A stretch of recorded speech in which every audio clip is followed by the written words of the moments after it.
All right, welcome to Tsunami Books, Bookstore Stories, episode probably 11 now. And we're here with Maxine Scates, and she is signing her new book, My Wilderness. And she'll be, it's a gorgeous cover. How did you get the cover? This cover is actually Joseph Cornell box. I live up in the woods and I wanted owls, and there are some owls in these poems, and I found this image online, and Pitt Press was able to get it from me from the Cornell Foundation. Very so I'm cool. really happy with it. Very cool. I know you through a fellow poet, and she takes, don't you have a master class? Master poetry class? It is an ongoing workshop that we've had for many, many years. You want to talk about that at all, or is it open for new people? No, it's not. Never mind. No, there are a core group of people who have taken it many times, and it's limited to 6 people in it, and so there are more people that are interested in taking it most of the time than I actually have space for. What do you like about teaching poetry? It's the only thing I know how to do. I've done it a long time. I did college teaching, and I started this class when I was still teaching at Reed College. What do I love about teaching poetry? I don't know. Poetry is lifeblood, and it's the lifeblood that I've lived with for all my adult life, and it really is the thing I know how to do best. So I'm happy to keep doing it. Awesome. You are going to be reading a poem. Is it from this book? It will be from this book, yes. All right.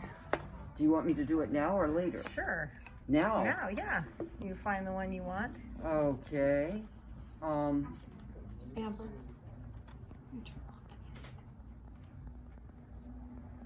I'm going to read a short poem. And this is a book in many ways that is about grief. So I don't have a lot of really light poems in this book. I'm not actually known for my light poems. This is a poem called Limbo. And many of the poems in the last section of the book deal with the death of my mother, who died at the age of 100 years and 8 days. So the poem is called Limbo. I still wore the cutoffs I'd hurried into her room wearing that morning. And as we inched toward an off-ramp in the valley, after going to the mortuary and the cemetery to make arrangements for the mass, the music, the lowering, something shimmered, hovered, the way it had all day. The way a month or so ago, when I'd walked into her room and awakened her, she told me her daughter had died. And I said, no, I'm still here. But she insisted, because it was taking her longer and longer to come back from where she had begun to dwell. Minutes later, asking when were they coming for the body, my body, though she did not seem to know who I was. Until finally, fully awake, she mused, I think I am the one who is supposed to die. But now I think she was right. A part of me did die with her. She took the stories she still told me, what she told herself her whole life to get by. They surface now, break up, winged bits of light, like the floaters in my eye one summer evening, when every time I tried to focus, they sped away. I can't clap. And I can't keep my mask up, so we're both limited. What would you say or recommend to somebody that is new to reading poetry? Where would you have them start?